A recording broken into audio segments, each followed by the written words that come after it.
Marcos Duterte meet in Malacanang, discuss meeting with Xi. So Duterte reportedly gave Marcos advice. Marcos claimed to know about Duterte's unannounced meeting with Xi and described it as a meeting between friends. And China continues to reject the 2016 Permanent Court of Arbitration. Ngayon mga kutsero, si Senate President Mig Zubiri. Medyo na-carried away dito sa meeting na to.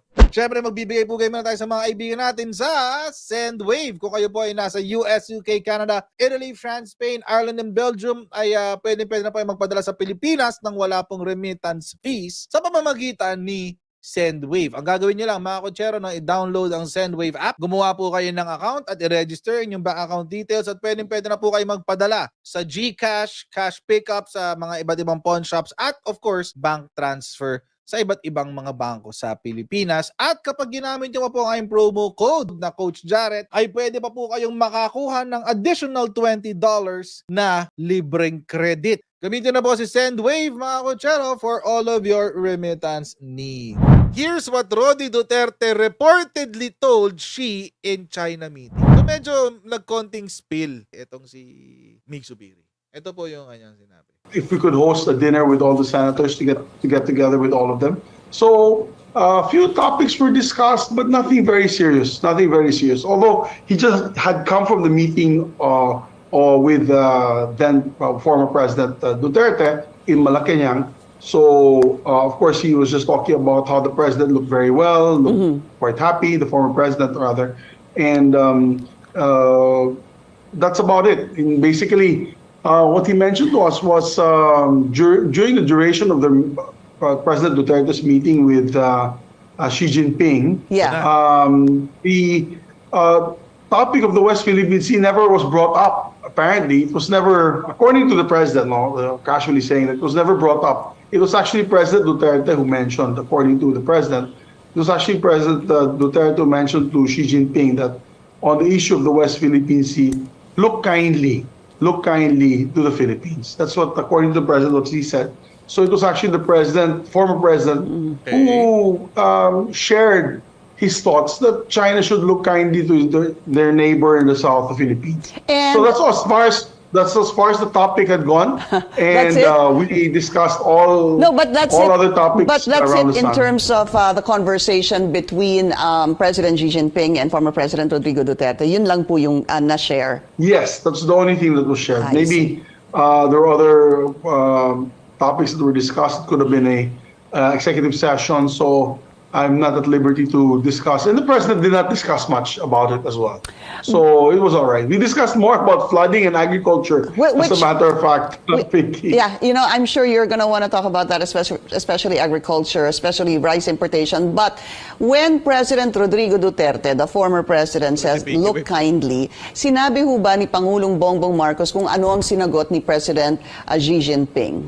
Wala. He just mentioned he mentioned that, and it was the end of the topic actually. And I don't know any other information. Okay. That's the honest to goodness truth, Nikki. That's the honest to goodness. But what are your thoughts on the suggestion of Senator Alan Peter Cayetano to appoint former President Rodrigo Duterte as special envoy to China? Do you think that is a step in the right direction? Should this be done? Why not? Anyone who can help diplomacy in this part of the world, this economic zone of ours, exclusive economic zone, would be a big help. It could be former President Rodrigo Roa Duterte. It could also be Alan. Why not Senator Alan as well to help in the back channeling, since he's quite close to some of the officials there, being the former Secretary of Foreign Affairs. We, of course, the president knows our stand on Senate Resolution number 718 we passed the other day, but we didn't really touch much of it because it was very cordial and very light dinner. The president didn't ask about the resolution. I think he knows that Sorry, sir, he we had a did not? meeting earlier during the week with the Secretary of Foreign Affairs. So whatever the Secretary of Foreign Affairs divulged to us had the imprimatur of the president, I'm sure. So, sorry, sir, to clarify, you said the president did not ask about this Senate Resolution 718. Did not, ho ba? No, he was familiar with it. He knows the stand of the Senate. He knows the stand of the Senate very well. And during the conversation, we just mentioned basically that we had this stand with the Senate. And that's why we touched very quickly on the issue of former President Duterte. And then we changed topics after that into agriculture and the flooding that's going on all over Luzon, particularly northern Luzon, in this province, and Ilocos Sur, and of course what's happening in Bulacan and Pampanga. So that's the gist of the meeting, Pinky. Okay. We didn't want to impose or discuss anything serious at that time because this dinner was really for a casual and cordial dinner. Fellowship. What is important, Pinky, I think we should focus on the resolution. I think it's important to Sir, note that yes. to take note. I actually- Senate went I actually want to talk about that, sir. together, because- united together. Yes, we united. Bipartisan. There was a bipartisan vote on the issue, and we all voted in favor of the resolution. Napakasimple ng resolution na ito. We're condemning China for the continued harassment of Filipino fishermen and its persistent incursion into our exclusive economic zone and violations of the decision of the arbitral court, which basically grants us the exclusive economic zones in these areas. My worry kasi, Pinky, is they're pushing in, and we should push back. When I say they're pushing in, they're already making their playground the areas of between Pag-asa and Palawan. Remember that Pag-asa, Pinky, and for all our viewers there, you have to understand that Pag-asa Island is already a municipality of Palawan, and it's about maybe 140 nautical miles from Palawan. In between that's Ayungin shoals and other shoals that are very close to the Philippines, where it has always been time and time before. Generations before us, the natural fishing ground of the fisherfolk in these areas. And what really shocked us, and that's why we took action on this, Pinky, was 3 weeks ago in Sabina Shoal, which is about 18 nautical miles. Let me repeat, 18 nautical miles from northern Palawan.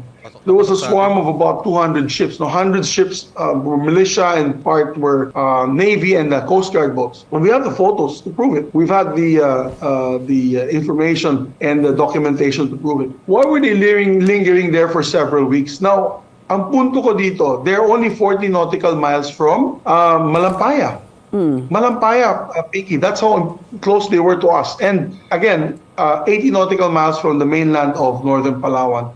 So on a clear day, possibly in northern Palawan, if you had a telescope or a binocular, you can see the ships. Yeah. That's how close they are. Ito yung Palawan, Pinky, di ba? Dito Pilipinas, dito Palawan. Nandito po sila. Yeah.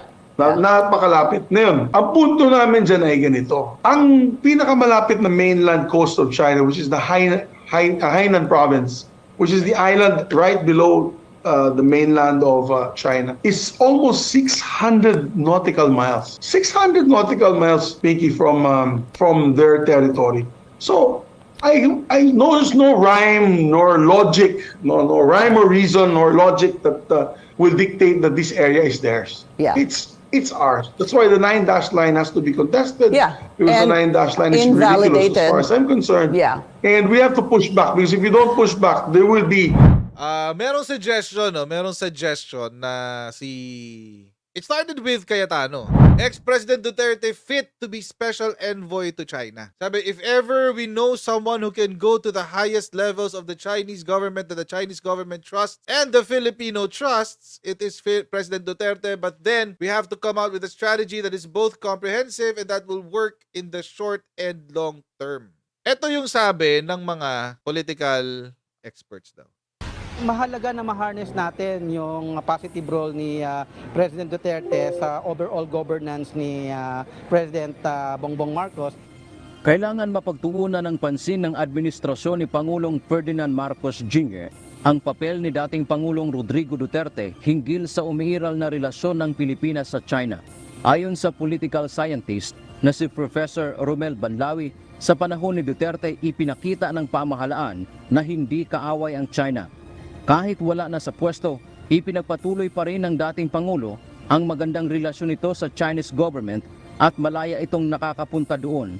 Sa katunayan, kamakailan lang ay nagtungo siya sa China at nagkausap pa sila mismo ni Chinese President Xi Jinping. Nagpapatunay lang umano na mayroon pa ring impluensya ang political will nito. Very No, it helpful. doesn't necessarily Because mean that. President Duterte made a very strong message during his visit. He said that he values Philippine relationship with China, that the Philippines needs friendly relationship with China, Wait.